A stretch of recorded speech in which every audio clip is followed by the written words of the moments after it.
कोपरगाव शहरात गेल्या 2 दिवसांपासून 2 बिबट्यांनी दहशत निर्माण केली आहे. यामुळे नागरिकांमध्ये प्रचंड घबराटीचे वातावरण पसरले आहे. मात्र याकडे वनविभाग दुर्लक्ष करत असून वनविभाग नागरिकांना उडवाउडवीची उत्तरं देत आहेत. कोणतेही ठोस पावले उचलत नसल्याचा आरोप करत साईदेवा प्रतिष्ठानचे संस्थापक अध्यक्ष दीपक वाजे यांनी वनविभागाचा निषेध व्यक्त करण्यासाठी समतानगर येथील जुन्या पाण्याच्या टाकीनजीक प्रतिकात्मक पिंजरा लावला. यावेळी फटाके वाजवत ढोल ताशांच्या गजरात निषेध आंदोलन करत सदर बिबट्याचा तात्काळ बंदोबस्त करून वनपरिक्षेत्र विभागाचे अधिकारी सोनवणे यांची बदली करण्याची मागणी यावेळी आंदोलनकर्त्यांनी केली आहे. कोपरगाव शहरात गेल्या 2 दिवसांपासून बिबट्याने कहर केला असून ब्रिजलाल नगर, कर्मवीर नगर, सुभाष नगर, समतानगर, रिद्धी सिद्धिनगर या भागात बिबट्याचे दर्शन झाले होते.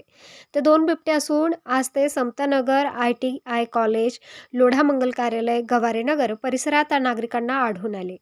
इंदिरापथ व समतानगर येथे बिबट्या वावरत असताना व्हिडिओ मोबाईल कॅमेऱ्यामध्ये कैद झालाय. यावेळी आकाश वाजे, विनय भगत, प्रदीप नवले आदींसह साईदेवा प्रतिष्ठानचे अधिकारी सदस्य उपस्थित होते. आता पहिले 2 दिवसापासून ही जी घटना चालू आहे बिबट्याची, ओमनगर, कर्मनगर किंवा आज पाराच निवाऱ्यापर्यंत हा विषय आलेला आहे. आता इथं लहान मुलं राहत्या, कोणी शाळेत जाईना आता पोरं ह्या दहशतीमध्ये बिबट्याच्या. तर काल आमच्या नानांनी आपलं दादा पाटलांनी इथं काल बिबट्या पाहिला. त्या ताईंना फोन लावला आम्ही वन विभागाची. तर त्यांचं म्हणणं असं आलं की इथं ते फेक न्यूज असन, असं असन तसं असन.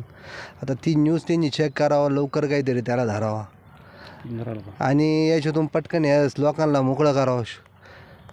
आज एकदम दहशतीमध्ये सगळेजण, या हिशोबाने आम्ही सगळेजण इथून हे छोटंसं आंदोलन केलेलं आहे. आज साईदेवा प्रतिष्ठानच्या वतीने दीपक भाऊंच्या अध्यक्षतेखाली आज हे आंदोलन करण्यात आलं. परवा दिवशी रात्री 10:09 प्रतिभा सोनवणे वन विभागाच्या अधिकाऱ्यांना ज्या वेळेला सगळ्यात पहिल्यांदा कर्मवीर नगरमध्ये तिथं बिबट्या आला, त्यावेळेला प्राथमिक मी त्या रस्त्याने चाललेलो असताना तिथले नागरिकांनी आवाज मारले का पुढं जाऊ नका, पुढं जाऊ नका.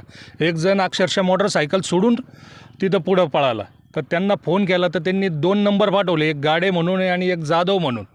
तर गाडे यांना संपर्क केला, त्यांनी फोन नाही उचलला. जाधव म्हणता आम्ही 7 वाजेपासून भाऊ बिबट्याच्या मागं पळू राहिलो, जोर पाठव दिला आहे. बिबट्याच्या मागं कुठं काय तो लहान आहे का म्हणे पळायला याला. तर त्यांना आम्ही सांगितलं का इथं दिसलेलं आहे. 10:30 वाजता जर ते कर्मवीर नगरमध्ये होतं, 12 वाजता आडाव वस्तीवर होता. त्याच्यानंतर 2 ते 2:30 वाजता ओमनगरमध्ये होता. 3 वाजता 3 ते 3:15च्या दरम्यान जो आपला गणपती मंदिराच्या तिथं होता. त्याच्यानंतर काल चमडे बाजारपाशी आयशा कॉलनीमध्ये तिथं आला होता, बैल बाजार रोडला. ब्रिजलाल नगर, कर्मवीर नगर असं आडाव वस्ती. त्याच्यानंतर काल रात्री इथं निवारा भागात समतानगरच्या पाण्याच्या टाकीपाशी आला. तरी एवढं सांगूनसुद्धा त्या मॅडम म्हणता का ते एकत्र पिल्लं फिरू शकत नाही, आमकं नाही. आता काय ते प्राणी आहे, प्राणी एकत्र फिरू शकत नाही का? जसे माणसं एकत्र फिरतात तसे प्राणी फिरू शकतात. एक लहान पिल्लू आहे, दोन बिबटे. तर त्यांचं म्हणणं आहे का ते पिल्लंच नाही आहे. ती जी न्यूज काढलेली ते फेक न्यूज आहे. मग आता त्यांना जर ते फेक न्यूज आहे, गवारी नगरमधले लोक खोटं बोलत आहे, कर्मवीर नगरमधले लोक खोटं बोलत आहे, ब्रिजलालचे खोटं बोलत आहे. मग आता हे जे चालू आहे हा प्रकार, याची जर काही घटना झाली तर याला जबाबदार कोण? वन विभाग अधिकारी ही जबाबदारी घेणार का? काय मागणी राहणार? आज आमची एकच मागणी आहे का या वन विभाग अधिकाऱ्याची बदली करावी आणि तातडीने या 2 बिबट्यांचा काय असेल, 2 असू नाही तर 3 असू, त्यांचा जागेवर बंदोबस्त करावा. उद्या जर यदा कदाचित जर श्रीरामपूरसारखी जर घटना घडली किंवा कुठं बिबट्या घरला भरवस्तीत जर घुसला, काय झालं, जीवितहानी झाली, तर याची जबाबदारी कोण? शासन दरबारी याचा पाठपुरावा कोण करणार? म्हणून साईदेवा प्रतिष्ठानच्या वतीने आम्ही दीपक भाऊंच्या अध्यक्षतेखाली अशी मागणी करतो का या वन अधिकाऱ्यांना त्यांना काहीतरी हे करून त्याच्यावर हे बिबट्यांचा बंदोबस्त करावा. आज जे कोपरगाव जे दहशतीच्या वातावरणाखाली जे जगू राहिलं आहे, आज सकाळी फिरणाऱ्यांच्या याच्यामध्ये वातावरण भीतीचं महिला मंडळसुद्धा घराच्या बाहेर निघायला धास्तवलेलं आहे. तर ही अशी आमची मागणी आहे. या प्रभागात बऱ्याच लोकांनी पाहिलं. मी स्वतः आज दुपारी 11 वाजता बिबट्याला रस्ता क्रॉस होऊन त्यांनी पाहिलं. तरी फार दहशतीचं वातावरण आहे.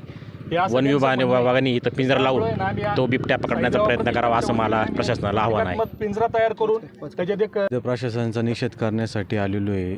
गेल्या 2 ते 3 दिवसापासून तो बिबट्या इथं वावरतोय.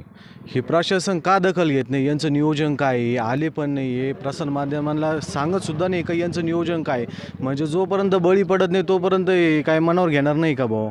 काय यांचं नियोजन काय आहे? सगळ्या गोष्टी यांनी क्लिअर करायला पाहिजे. आम्ही असं उपाययोजना केलेली आहे, आम्ही असे बिबटे पकडण्यासाठी आम्ही या गोष्टी केल्या. आत्तापर्यंत यांचं काहीच नाही का नियोजन. मग आम्ही त्यांचा निषेध करण्यासाठी आज इथं सगळे जमलेलो आहोत. यांनी लवकर दखल घ्यावा ही आमची त्यांना प्रशासनाला विनंती आहे. कारण की तुम्ही का एवढ्या दिवसापासून का तुम्ही म्हणजे वेळ का लावू राहिले का बुवा? एखाद्या ज्येष्ठ नागरिक आहे, 50-60 वर्षाचे लोक इथून पायी येणत्या, म्हणजे त्याच्यावर काही हल्ला होण्यासाठी तुम्ही काय वाट पाहू राहिले की एवढ्या दिवसापासून? काय तुम्ही लवकर तो निर्णय घ्यावा आणि प्रशासनाने लवकर ती जबाबदारी घ्यावा आणि लवकर ते जेरबंद करावं ही विनंती करतो. ग्रुपने हे जे आंदोलन केलेलं आहे, म्हणजे हे आंदोलन करायची पाळी का यावा? माझं म्हणणं असं आहे, कोपर गावातील जनतेवर हे आंदोलन करायची पाळी का यावा? कारण एक लक्षात ठेवा, 2 दिवस झाले हा बिबट्या फिरतोय आणि त्याची शूटिंग काढलेली आहे. ओमनगरपासून आडा वस्तीपासून निवाऱ्यापासून प्रत्येक ठिकाणी हा बिबट्या पाहिलेला आहे. त्याची शूटिंगसुद्धा काढलेली. ही अक्षरशः त्या वन अधिकाऱ्यांनी त्यांना दाखवल्यानंतरसुद्धा त्यांनी त्याची दखल घेऊ नये. आणि शेवटी लक्षात ठेवा, इतर या भागात जे लोक राहतात हे वयस्कर माणसं राहतात, लहान मुलं राहतात, लेडीज राहतात, हे राहतात. रात्री अपरात्री हे जर कोणी बाहेर बसलेलं असतं, जर उद्या काही झालं याची जबाबदारी कोण घेणार? तर माझी वन विभागाला आणि त्यांच्या अधिकाऱ्यांना आणि प्रशासनाला याबाबत प्रशासनाने सुद्धा म्हणजे तहसीलदार असतील किंवा कोपरगावचे इथे शिव असतील किंवा कलेक्टर असतील, प्रांत असतील, यांना सर्वांना माझं सांगणं आहे, आपण या घटनेचा ताबडतोब या ठिकाणी बोध घेऊन ताबडतोब या ठिकाणी पिंजरे लावे आणि या बिबट्यांचा बंदोबस्त करावा.